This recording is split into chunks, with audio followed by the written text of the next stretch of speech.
السلام عليكم ورحمة الله وبركاته. أهلا بيكم في حلقة جديدة من كلام أهلاوي. طيب معلش أنا آسف طبعا لو شكلي نايم، انتوا فاهمين يعني أنا بصور الحلقة دي بعد المباراة، فمعلش اعذروني يعني. الواحد سهران النهاردة عشان يشجع الأهلي. خلينا نتكلم كده في المباراة مبدئيا. بصوا يا جماعة، أنا ماليش دعوة لو أنت بني آدم جاهل، تمام؟ ما تعرفش من زمان من قديم الازل ان امريكا بالنسبه لها كره القدم اللي هي كره القدم، مش اللي هي مش اللي هي الامريكان فوتبول، يعني اللي انت ما تعرفش ان هي دي بالنسبه لهم هي دي لعبه كره القدم. وانك ما تعرفش ان هي يعني بغض النظر عن ان هي هم دول اللي بيعتبروها كره القدم، ان عندهم لعبات تانية كتير قوي بيعتبروها اللعبه الاولى في حياتهم. فانك مش فاهم ان الفيفا بتتكلم ان مفيش اقبال على المباراه الافتتاحيه، ده يعني لو انت شفت ان فعلا المدرجات كانت فاضيه وما سمعتش هتافات جماهير الاهلي بودنك في ميامي، يا فاشل يا اللي بتتكلم على الاهلي بتقول ان هو ما عندوش جماهير وما عندوش حضور في اي حته، فبتتكلم علينا يعني بتقول ان انت ما عندكش حضور ولا جماهير، فدي مشكلتك. وزي ما انا رديت على واحد في الكومنتات من بوست شفته كده وانا بتفرج على الماتش، بس لا بتاع ستيلنبوش تاني، انا كلامي هنا مش لجماهير نادي الزمالك المحترمه.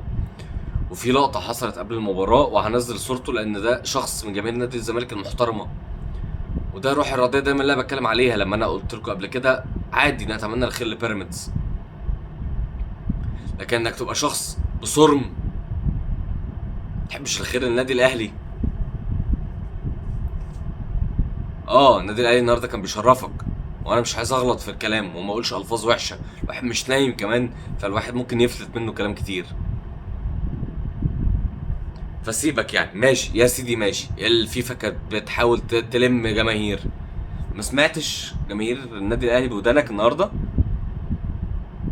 ولا دي ما بتسمعش الا الاهلي هو اللي ظالمنا وبهدلنا؟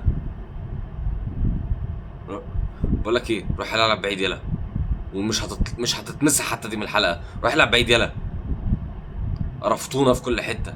طبعا ده غير يعني البوستات بتاعت الكره لامام عاشور ان هو اتصاب. يا ابني انت بني ادم مريض، روح اتعالج يا اخي، روح اتعالج بقى، انتوا قرفتونا، كانت كل قرف كلكم.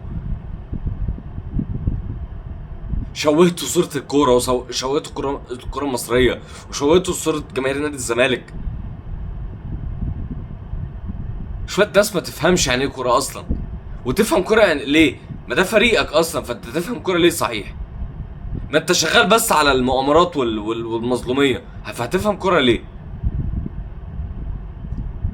اتفرج يا ابني على لعيبة النادي الأهلي النهاردة، اتفرج على لعب النادي الأهلي، هاجي لكل الأخطاء بس اتفرج يلا، اتفرج وافهم. ميسي النهارده محطوط في جيب كده، لو في جيب هنا كنت اقول لك محطوط في جيب كل اللاعبين النهارده. هو ميسي ظهر النهارده، الشناوي النهارده متألق في كل الكور. انت كنت تخلص الماتش ده من الشوط الاول، هو كان عندك فرص كتير قوي تخلص الماتش ده من الشوط الاول، ربنا ما وفقكش. لكن تقول ان انت ما لعبتش النهارده، تقول النادي الاهلي ما لعبش النهارده، يبقى انت بني ادم منافق ومدلس ما تفهمش حاجه في الكوره. تقول لي اصل ده انتر ميامي اللي الفرقه كلها بتاخده رايح جاي مش عارف ايه، يا ابني انت بتتكلم على كاس العالم للانديه، يعني اي فريق عايز يموت نفسه عشان يطلع كسبان، وما بالك الفريق المستضيف. انت ما تتكلمش يا بتاع ستيلنبوش، ما تتكلمش، انت تتفرج النهارده وتسقف لو تعرف اصلا تسقف، لانك ما تعرفهاش، لانك عمرك ما كسبت حاجه. اخرك تسقف البيراميدز لما يكسب حاجه. تقول لي ايه انت متعصب ليه النهارده؟ انا متعصب النهارده من كميه الكره اللي انا شفتها. ما احنا بنكره عادي يا ابني، ما هنرجع انا وانت في المنافسات المحليه اللي هو اخرك تنافسني فيها، ده اخرك تنافسني فيها. انت فرحان لي بس بخالد الغندور واحمد حسام ميدو بالتصريحات الخيبانه اللي بيقولوها، ده اللي انت بتعرف تعمله. مصطفى محمد اصل حصلت مكالمه بالفعل وامير توفيق كلمه، سمع تيت تيت تيت تيت، بص احنا بنسمعها دي، الكلام ده بنسمعه من ايام كهربا، نفس البوست بينزل من ايام كهربا. يا ابني انتوا قربتوا تمسحوا من على الخريطه، فوقوا بقى عشان احنا تعبنا من كلام كل اللي ملوش لازمه ده.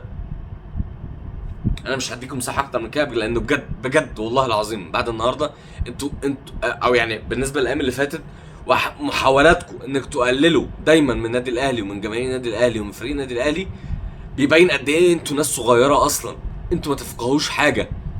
يا ابني انا بفتح قناتكم من يومين كده لقيتكم ما بتتكلموش حاجه غير عن شيكابالا، واتظلم ازاي من 2006 لما ما كانش بيلعب من المنتخب عشان انت ما عندكش حاجه اصلا تقولها.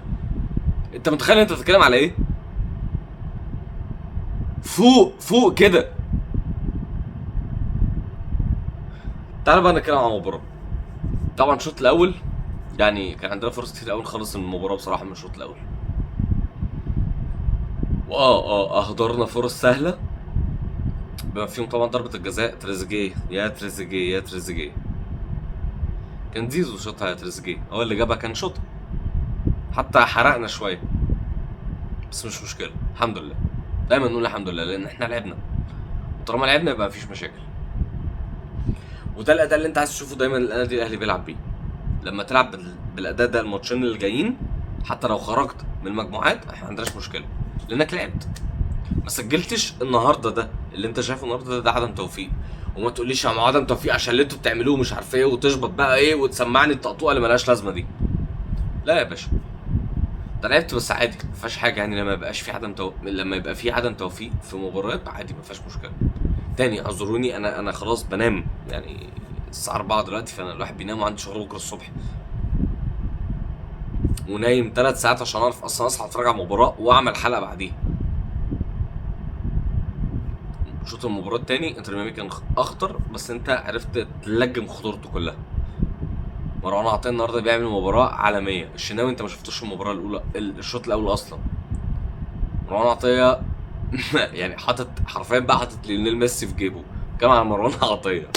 فلما تتكلم على التغطيه وتتكلم على ان احنا عاملين هوجه ومصر كلها عامله هوجه ولقاءات ومش عارف ايه وبتاع، تتفرج على لقاءات النهارده او تتفرج على مباراه النهارده تلاقي ان لا عادي، حق والنادي الاهلي حق.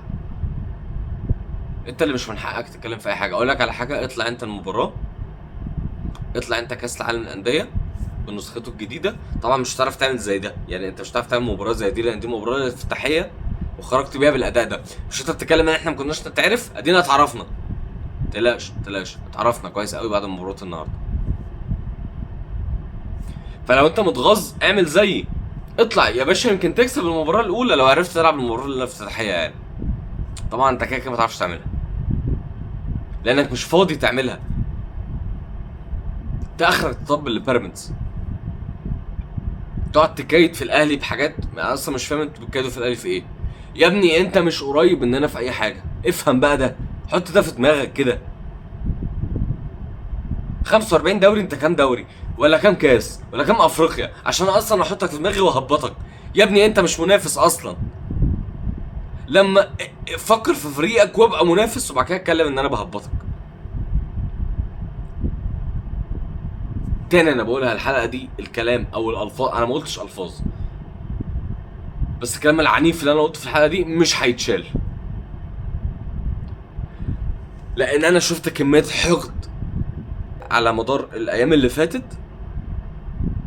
يا ابني بقى بلاش قرف. انت بتعرف تعمل ايه اصلا؟ فرحان لي قوي قلب مصطفى محمد اللي قال لك اصل هو قفل السكه في وش امير توفيق. لا والله، ولو جه هتعمل ايه في البوستات دي؟ زي ما عملتها ايام زيزو، زي ما عملتها ايام امام، زي ما عملتها ايام كهربا. ما هي يا ابني نفس البوست. انت ما بتتعلمش بقى، ما بتتعلمش، انت دايما بتاخد على قفاك وبتسكت.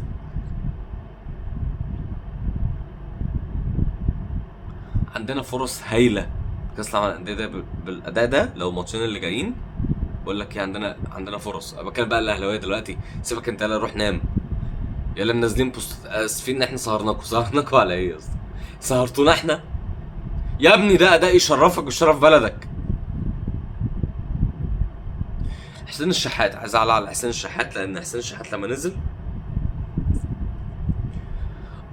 حسين نزل بيدور على اللقطه. دي حقيقه للاسف والله العظيم بجد، وانا ما كنتش اتمنى اقول كلمه زي دي، بس حسين الشحات نزل بيدور على اللقطه. بص بس عشان ما نظلمش حسين الشحات، انت كان ممكن تخلص المباراه من الشوط الاول. تاني بقى كده، انت كان ممكن تخلص المباراه من الشوط الاول وما خلصتهاش. فحسين بقى نزل الشوط الثاني عايز يدور على اللقطه، مش عايز يدور على اللقطه، بغض النظر عن ده. انت كان عندك فرصه انك تنهي المباراه وتبعد بقى عن القصص دي خالص، انت ما عملتهاش. لكن ده مش معناه انك ما لعبتش. تاني، انت اديت باداء يشرف اي حد في الدنيا.